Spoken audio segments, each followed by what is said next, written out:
Football cricket আসলে গেছি না, আমরা আসলে গেছি বাংলাদেশকে রিপ্রেজেন্ট করতে। যেহেতু এই কথাটা আসছে এখন, তখন হচ্ছে যে আমাদের কাজটা ছিল যে ওই দেশে যে হচ্ছে ক্রিকেটের প্রতি যে ইন্টারেস্ট সেটা আসলে দেখা যায়। তো আমরা যখন শেখ তামিমের বোন, ওখানকার যে আমির, ওনার বোন হচ্ছে ওখানকার কাতার ফাউন্ডেশনের সিইও, সেখানে ওনার সাথে যখন আমরা কথা বলেছি তখন হচ্ছে উনি দেখলাম এটা খুব বেশি আগ্রহী। উনি বলেছে যে অলরেডি ওনারা শুরু করেছে স্কুল থেকে, পরে আস্তে আস্তে যদি সম্ভব হয় তাহলে ওনারা বাংলাদেশে আসবে, আমাদের ইনভাইট করবে।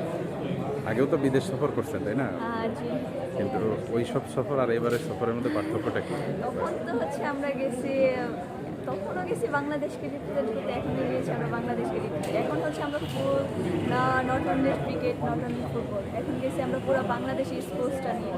স্পোর্টসটা একটা বড় ইস্যু ছিল ওখানকার হচ্ছে আমরা যখন ছিলাম, স্যার বারবার আমাদের যখন পরিচয় করাই দিতেছিল, উনি বলতেছিল যে আমাদের স্পোর্টস পার্সন আছে। এটা হচ্ছে অনেক বেশি সৌভাগ্য। এটা কি আজীবনের জন্য একটা স্মরণীয় হয়ে থাকবে কিনা? অবশ্যই এটা স্মরণীয়, এটা তো আসলে ভাইয়া বলে বোঝানো যাবে না, এটা আমাদের জন্য অনেক স্পেশাল। ঠিক আছে।